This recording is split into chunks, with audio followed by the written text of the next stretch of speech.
अनैतिक संबंधांना जन्माला आलेल्या अपत्याला तेवढेच अधिकार द्यावे लागतील, जेवढे तुम्ही तुमच्या पोटच्या पोराला आणता. ज्याप्रमाणे पोटच्या पोराला प्रॉपर्टी ट्रान्सफर होते, ज्याप्रमाणे त्याला शिक्षणाचे अधिकार आहेत, ज्याप्रमाणे तुम्ही त्याचा सांभाळ करता, पैसा, अडका, सोनं, नाणं, चांदी ज्या पण गोष्टी त्याच्यासाठी करता, त्याचप्रमाणे तुम्हाला तुमच्या अनैतिक संबंधातनं घडून आलेल्या मुलाला देखील करावे लागेल. हा न्यायालयाने निर्णय घेतलेला आहे मित्रांनो. सर्व वारसा, सर्व हक्क त्या मुलाला देखील देण्यात येतील. प्रॉपर्टी डिव्हाईड होईल आणि ती प्रॉपर्टी त्या मुलाला देखील देण्यात येईल. मित्रांनो, ज्याप्रमाणे समाजामध्ये लफडे सुरू आहेत, लग्न जरी झालं असलं तरी काही मूर्ख लोकांना दुसऱ्यांच्या बायांवरती किंवा दुसऱ्या स्त्रियांवरती अक्षरशः गोवळा असतो आणि यांच्यामध्ये काही-काही ज्या स्त्रिया असतात, काही पुरुष असतात, त्यांच्यामध्ये संबंध घडतात.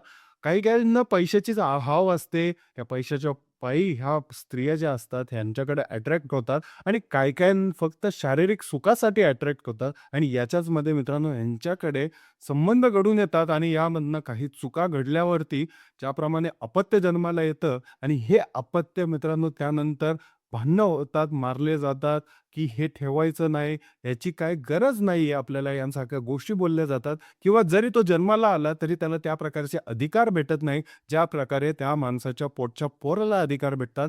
ज्याप्रमाणे समाजामध्ये त्या पोराला वागणूक भेटते, त्याप्रमाणे त्या मुलाला अधिकार, हक्क भेटत नाही. परंतु आता मित्रांनो सरकारने आणि न्यायालयाने हा निर्णय दिलेला आहे, की तुम्हाला समान अधिकार द्यावे लागतील, ज्याप्रमाणे तुम्ही तुमच्या पोटच्या पोराला देता.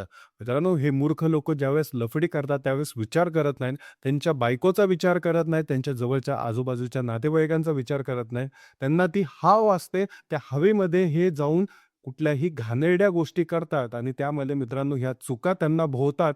परंतु आता ह्या चुका काही-काही मूर्ख लोकं काय करतात, त्या महिलेला सोडून देतात. तिला केस कर म्हणतात, मला काही फरक पडत नाही यांसारख्या गोष्टी बोलतात. प्रॉपर्टी दुसऱ्याच्या नावावर ट्रान्सफर करून देतात.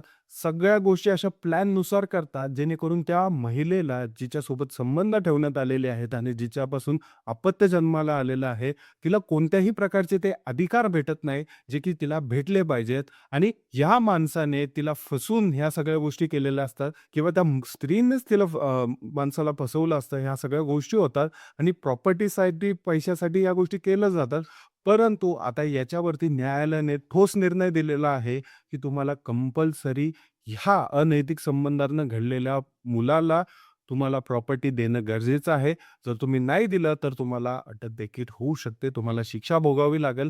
कारण मित्रांनो, जी चूक तुम्ही पहिल्यांदा केलेली असते, तीच तुम्हाला शेवटी जाऊन भोगावं लागते. आतापर्यंत हे नियम होते, परंतु आता हे आणखीन तीव्र करण्यात आलेले आहेत आणि याच्यावरती ठोस निर्णय हे न्यायालय घेत आहे. आणि यामध्ये जर तुम्ही सिनेरिओ बघितला मित्रांनो, तर तुम्ही विचार करा, एखाद्या महिलेला लग्नाचं आमिष दाखवायचं आणि तिच्यासोबत अनैतिक संबंध ठेवायचे. अपत्य निर्माण झालं, अपत्य जन्माला आलं, की तिला लांब करायचा प्रयत्न करायचा.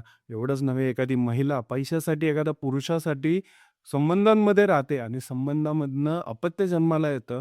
फक्त पैशासाठी ह्या महिला पण काही-काही फसवायला जातात आणि हे अनैतिक संबंध घडून येतात आणि याचमध्ये मित्रांनो ज्या चुका होतात, त्याच्यामध्ये त्या माणसाचा संसार उद्ध्वस्त होतो, त्या बाईचा संसार उद्ध्वस्त होतो. त्यांना दोघांना त्यावेळेस कळत नाही, कारण ते तेवढाच मोमेंट ते एन्जॉय करायला जातात. परंतु पुढे जाऊन काय अवस्था होते हे दोघांनाही माहिती. याच्यामध्ये काही-काही घाणेरडे माणसं जे असतात, मूर्ख माणसं जे असतात, ते अतिशय क्रूर नीतीने मित्रांनो ह्यांचा काटा काढायचा पण प्रयत्न करतात. ह्यांना बाजूला करायचा प्रयत्न करतात आणि काही-काही मित्रांनो ज्या स्त्रिया असतात, त्या ठामपणे यांच्यावरती नरड्यावरती उभ्या राहून असतात, की एकतर माझ्यासोबत लग्न कर, नाहीतर माझं पोरगं सांभाळ यांसारख्या गोष्टी होतात आणि प्रॉपर्टीसाठी काय-काय गोष्टी मॅक्सिमम होतात. प्रॉपर्टीमध्ये हिस्से मागितले जातात. जर प्रॉपर्टी नाही दिली, तर कुठे ना कुठे गुन्हे दाखल करतील, यांसारख्या गोष्टी देखील होतात. म्हणूनच मित्रांनो, या सगळ्या गोष्टी कुठेतरी आळा घालण्यासाठी, कुठेतरी थांबवण्यासाठी न्यायालयाने एक मोठा निर्णय आणलेला आहे. जर तुम्ही अशी चुकी करणार असाल, जर तुम्ही यांच्यासोबत संबंध ठेवणार असाल, तर तुम्हाला ती गोष्ट भोगावी लागेल. तुम्हाला जर तुमचं लग्न झालेलं आहे आणि तुम्ही अशा गोष्टी करताय आउट ऑफ द बॉक्स जाऊन, की एखाद्यासोबत रिलेशनमध्ये राहणं, एखाद्यासोबत संबंध ठेवणं, त्याच्यापासून अपत्य तयार करणं आणि त्या अपत्याला ते अधिकार न देणं, जे की त्याला अधिकार आहेत. त्यात तुमच्या चुकीमधनं ते निर्माण झालेलं आहे. तुमच्या नासमज फालतूपणामुळे ते निर्माण झालेलं आहे.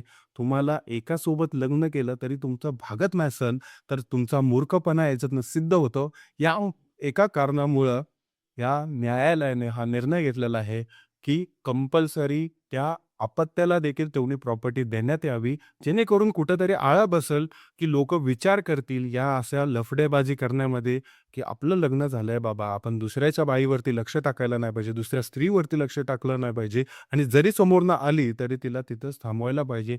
हे पुरुषांच्या मनामध्ये जागवण्याचं काम हे न्यायालय करत आहे आणि ह्याच्यातनंच मित्रांनो, ज्या स्त्रिया आहेत त्यांच्या मनात देखील थोडंसं तरी आता अधिकार जागतील, की बाबा रे ह्यानी माझ्यासोबत असं केलेलं आहे, मग याला कंपल्सरी माझ्या मुलासाठी प्रॉपर्टी देणं गरजेचं आहे. म्हणूनच हे न्यायालयाने हा निर्णय उचललेला आहे. बघू मित्रांनो, आता तुम्हाला काय वाटतं ह्या विषयावरती? नक्कीच कमेंट करून सांगा. भेटूया पुढच्या व्हिडिओमध्ये एक नवीन टॉपिक घेऊन. जय हिंद, जय महाराष्ट्र.